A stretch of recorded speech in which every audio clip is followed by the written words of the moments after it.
Olá, uma boa noite para você. Encerramento da COP30 atrasa por falta de acordo entre países sobre combustíveis fósseis. Em crise, Correios aprova um plano que prevê demissões e fechamento de agências. Bolsonaro alega quadro clínico grave e pede ao STF prisão domiciliar humanitária. O Jornal da Record já está no ar.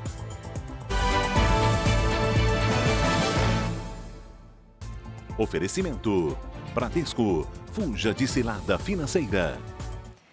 Prevista para acabar nesta sexta-feira, mas ainda sem consenso sobre combustíveis fósseis e financiamento, a COP30 ainda não apresentou o texto final. Neste momento, acontece uma reunião entre as delegações para decidir se o encerramento vai ser adiado. A gente vai ao vivo até Belém com o Fábio Menegatti, que traz os detalhes, acompanha tudo por lá. Boa noite, Fábio.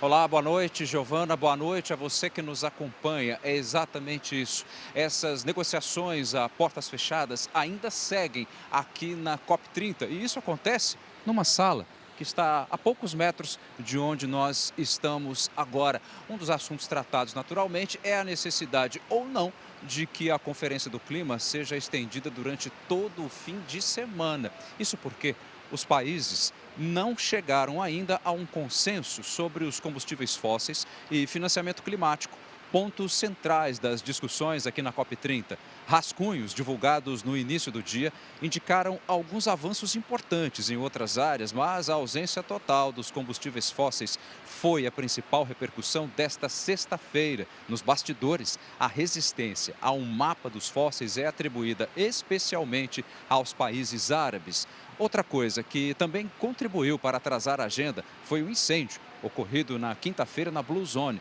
que interrompeu as conversas por 6 horas. A Cristina Lemos fez um balanço sobre a COP30 aqui em Belém. Veja na reportagem. O último dia da maior conferência climática sediada no Brasil começou sob a sombra da dúvida. O tom do presidente da COP30, o brasileiro Correia do Lago, foi de alerta. Ou o mundo aqui representado chega a um consenso e reafirma o Acordo de Paris, ou sairemos todos perdendo, declarou o embaixador. Everybody will lose. Everybody will lose. E convocou uma reunião de alto nível a portas fechadas para decidir sobre o texto do Mutirão de Belém. O esforço conjunto, um conceito que as delegações estrangeiras tiveram de aprender na COP brasileira, que ficou marcada por imagens de cordialidade e também de conflito. A tentativa de invasão liderada por indígenas causou a primeira evacuação na COP por razões de segurança. Os movimentos sociais pontuaram as 2 semanas da reunião oficial. Indígenas e ambientalistas tomaram as ruas de Belém quase diariamente. 70 mil marcharam pelo centro da capital paraense no auge dos protestos, numa imagem que correu o mundo. O presidente Lula mandou seus ministros abrirem o diálogo e despachou para Belém o ministro encarregado da tarefa. Enquanto isso, do lado de dentro da Blue Zone, reservada a autoridades e jornalistas, as negociações patinavam. O governo brasileiro comemorou as doações ao recém-lançado Fundo Florestas Tropicais para Sempre, mas o otimismo inicial foi sendo substituído pela clara falta de acordo em torno de 2 pontos vitais para a resposta do mundo às mudanças climáticas. Com os Estados Unidos fora da COP, delegações de peso político e econômico foram deixando claras suas posições sobre quem vai pagar a conta pelo estrago do clima e quem, de fato, está disposto a cortar drasticamente o consumo de petróleo, gás e carvão. Nem a volta de Lula a Belém acalmou os conflitos. Cuidar do clima é saber que os países ricos precisam ajudar os países pobres, de que é preciso colocar dinheiro para que as pessoas que têm floresta em pé mantenham as suas florestas em pé. Faltava o mapa do caminho. Brasil e União Europeia rapidamente reuniram aliados em torno de um plano pelo fim dos combustíveis fósseis. Os europeus, então, deixaram claro que não poriam mais dinheiro para pagar a conta dos estragos causados pelo clima se não houvesse um compromisso firme da parte de todos pelo fim dos fósseis. A forma de energia responsável por 80% da emissão dos gases que causam o aquecimento global. Não há solução para os problemas se não houver simultaneamente uma transição justa dos combustíveis fósseis para as energias renováveis. O secretário-geral da ONU repetiu por 4 vezes na reta final da conferência.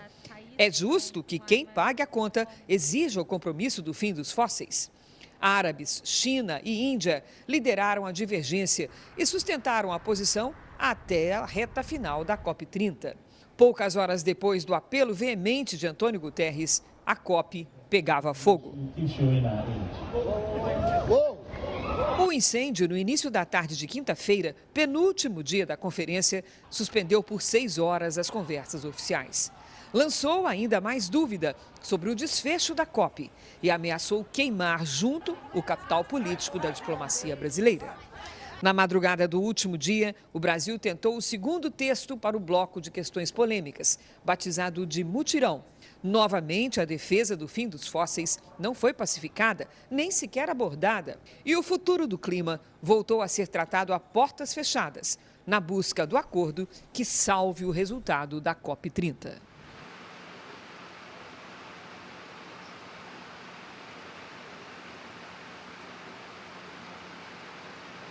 Giovana, daqui a pouco eu volto com as atualizações das negociações aqui na COP30. Combinado, Fábio. Muito obrigada pelas atualizações até aqui e até já. Os advogados de Jair Bolsonaro pediram ao ministro Alexandre de Moraes que o ex-presidente cumpra a pena em casa. O Clébio Cavagnoli traz os detalhes de Brasília. Boa noite, Clébio. Olá, Giovana. Boa noite a você e a todos que nos acompanham. Os advogados argumentaram ao Supremo Tribunal Federal que a saúde de Bolsonaro está profundamente debilitada. Segundo a defesa, deixar Bolsonaro numa penitenciária pode representar risco de vida. O pedido foi apresentado antes do prazo final para o último recurso possível no processo, que vence na segunda-feira. Não há prazo para uma decisão de Moraes. Bolsonaro foi condenado a 27 anos e 3 meses de prisão por tentativa de golpe de Estado. O ministro Alexandre de Moraes decretou nesta sexta-feira a prisão preventiva de outro condenado no processo, o deputado Alexandre Ramagem. A Polícia Federal vai pedir a inclusão de Ramagem na lista de procurados da Interpol. O deputado tinha medidas cautelares impostas pelo STF, como proibição de se ausentar do Brasil e a ordem para entregar todos os passaportes. A Câmara informou que Ramagem não comunicou que faria a viagem para os Estados Unidos. Procurada, a defesa do deputado afirmou que também não sabia da saída dele do país. Eu volto com você, Giovana. Obrigada, Clébio. Para tentar sair da crise, os Correios anunciaram a aprovação de um plano de recuperação que prevê o empréstimo de 20 bilhões de reais que deve sair ainda neste mês. O plano de reestruturação foi aprovado pelo Conselho de Governança dos Correios. A empresa fechou o ano de 2024 com um rombo total de 2 bilhões e 600 milhões de reais e tenta ajustar as contas para os próximos anos. Segundo o comunicado, nos próximos 12 meses, os recursos serão aplicados em medidas determinantes, como programa de demissão voluntária e remodelagem dos custos com plano de saúde, 100% de adimplência com fornecedores, modernização e readequação do modelo operacional e infraestrutura tecnológica, e liquidez assegurada durante a evolução do modelo econômico da empresa ao longo de 2026. O plano também inclui a venda de imóveis que podem gerar, segundo os Correios, receita de 1 bilhão e 500 milhões de reais e o fechamento de agências que dão prejuízo. A ideia da estatal é reduzir o prejuízo ao longo do ano que vem para que em 2027 seja lucrativa. O empréstimo de 20 bilhões de reais deve ser captado até o final deste mês e vai ter como garantidor o Tesouro Nacional. Isso significa que se a estatal não conseguir honrar o compromisso, o governo federal vai ser acionado para cobrir a dívida. O plano de recuperação foi apresentado ao Tribunal de Contas da União, que é responsável pela avaliação da legalidade da medida. O TCU ainda não se manifestou. A notícia do fim do tarifaço americano para os produtos agrícolas brasileiros animou exportadores e o governo, mas a indústria segue pressionada porque o setor de manufaturados continua com a taxação de 40%. O decreto anunciado pela Casa Branca inclui 238 produtos. O presidente em exercício, Geraldo Alckmin, disse que a ordem executiva de Trump foi o maior avanço até agora nas negociações com os Estados Unidos. Esse foi o maior passo dado. Quer dizer, nós saímos de 36% para 22% da exportação brasileira no tarifaço. De acordo com o Ministério do Desenvolvimento, 22% das exportações ainda estão submetidas ao tarifaço americano. 15% estão sujeitas a tarifas de 10%. A queda das tarifas ainda não atingiu setores importantes do mercado brasileiro. Entre eles, a indústria de máquinas e equipamentos, café solúvel, calçados e pescados. Nesses grupos, houve queda nas exportações. Os fabricantes de máquinas e equipamentos esperam que uma nova decisão beneficie o setor, uma vez que as exportações para os Estados Unidos caíram 8,2% de janeiro a setembro, comparado com o mesmo período do ano passado. Agora estamos na esperança de que efetivamente a gente comece essa negociação, que haja essa trégua e que em aproximadamente 90 dias o Brasil chegue num acordo com os Estados Unidos. A Confederação Nacional da Indústria afirmou que ainda é preciso avançar e que o aumento das isenções é um sinal muito positivo de que temos espaço para remover as barreiras para outros produtos industriais. A Associação Brasileira da Indústria de Café Solúvel afirma que o setor ficou de fora da medida e vem perdendo competitividade. Na média, está 52% a menos nesse período de tarifaço de agosto até outubro. E a situação vai ficando cada vez pior. Cada mês que passa, vai diminuir esse volume com certeza.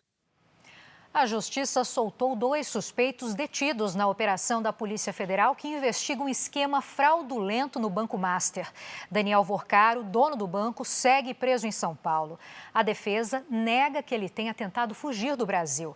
O piloto do avião que o levaria aos Emirados Árabes disse ao Jornal da Record, com exclusividade, que a viagem já estava programada. No coração financeiro do país, a prisão de Daniel Vorcaro foi o principal tema das discussões do mercado esta semana. O dono do Banco Master foi detido por policiais federais na segunda-feira, dia 17, quando passava pelo raio-x do Aeroporto Internacional de São Paulo, em Guarulhos. A operação foi deflagrada para apurar supostas fraudes financeiras com a venda de títulos de crédito falsos. A viagem de Daniel Vorcaro num avião particular teria como destino final Dubai, nos Emirados Árabes, com escala em Malta, na Europa, e ocorreria horas depois do anúncio da venda do Banco Master para o Grupo Fictor. A Polícia Federal investiga se o banqueiro pretendia fugir do país. A defesa nega qualquer tentativa de fuga e afirma que este documento comprova que o voo foi agendado antes da operação. O piloto Tiago Freitas Cardoso, que levaria Vorcaro na segunda-feira, afirma que a preparação começou dias antes da prisão. Por ser um voo muito extenso, bem complexo, então a gente precisa de um tempo de antecedência, de 2 a 3 dias pré-voo, né, para a gente poder fazer toda a programação, toda a burocracia. Já no dia 15 de novembro, a gente já fez a solicitação de slot, que é um código de confirmação de aeroporto, né, para pouso, autorização de pouso e permanência da aeronave. Tiago relata que seria feita apenas uma parada técnica na ilha de Malta. Devido ao alcance da aeronave, a gente pararia em Malta, né, que é no Mediterrâneo, e de Malta a gente prosseguiria para Dubai, né. A Polícia Federal chegou a realizar buscas no avião. Nos avisaram que a Polícia Federal interceptou o passageiro na sala de embarque e, mesmo assim, nós ficamos aguardando lá na aeronave. Por volta de 5, 10 minutos depois, a própria Polícia Federal chegou na aeronave, fizeram a busca na aeronave e nos informaram que o voo não aconteceria. Daniel Vorcaro teve o pedido de habeas corpus negado pela Justiça e permanece preso na sede da Superintendência da Polícia Federal em São Paulo, assim como outros 4 investigados. Nesta sexta-feira, André Maia e Henrique Pereto, também alvos na operação, foram soltos. Eles são diretor e sócio de uma empresa suspeita de envolvimento no esquema. Entre os destaques internacionais, um piloto morreu após o caça que ele pilotava cair durante uma apresentação em uma feira militar em Dubai, nos Emirados Árabes. Nas imagens é possível ver o momento em que o avião perde o controle e mergulha em direção ao solo. A explosão gerou uma enorme nuvem de fumaça. Segundo a organização do evento, o piloto não conseguiu ejetar-se a tempo. A causa da queda está sendo investigada. O presidente da Venezuela, Nicolás Maduro, participou de um evento pedindo paz em meio a tensões com os Estados Unidos. No Palácio Presidencial, Maduro dançou ao som de uma música com a mensagem "Não há guerra". Nos últimos dias, ele tem reforçado pedidos de paz diante da tensão com os Estados Unidos. Nesta sexta-feira, o presidente Donald Trump afirmou que vai conversar com Maduro em breve. E o presidente Lula chegou à África do Sul para a cúpula do G20 e se reuniu com o presidente Cyril Ramaphosa. Brasil e África do Sul avaliam agora a possibilidade de ampliar o acordo entre Mercosul e os países do sul da África, que formam uma união aduaneira. Neste fim de semana, Lula participa da cúpula do G20 e também terá reuniões bilaterais. Uma delas será com o chanceler da Alemanha, Friedrich Merz, confirmada para amanhã. Esse vai ser o primeiro encontro dos dois depois que Merz fez comentários polêmicos sobre a cidade de Belém do Pará. No domingo, Lula participa de uma reunião paralela ao G20 com o IBAS, fórum que reúne Índia, Brasil e África do Sul.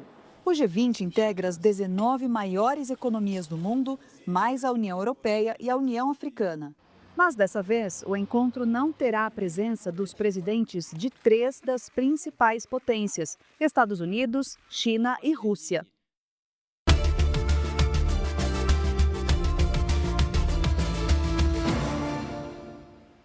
Vamos voltar a Belém, onde uma reunião se estende pela madrugada para decidir sobre o texto final da COP30.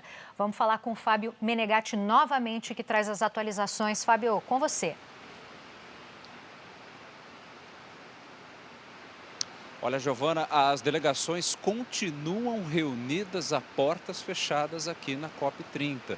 Um dos impasses, justamente um dos motivos para o impasse, é que o texto final e a resistência de alguns países para se chegar a esse texto final devido ao chamado mapa do caminho para o fim dos combustíveis fósseis. O clima nos bastidores é de frustração para as 86 nações, incluindo o Brasil. Países como China, Índia, Rússia, África do Sul, Indonésia, Arábia Saudita e Emirados Árabes ainda não se manifestaram sobre o tema. Nos rascunhos, também não há unanimidade sobre o financiamento climático de países ricos para países em desenvolvimento. Algumas delegações estão hospedadas em embarcações que devem sair daqui de Belém pela manhã.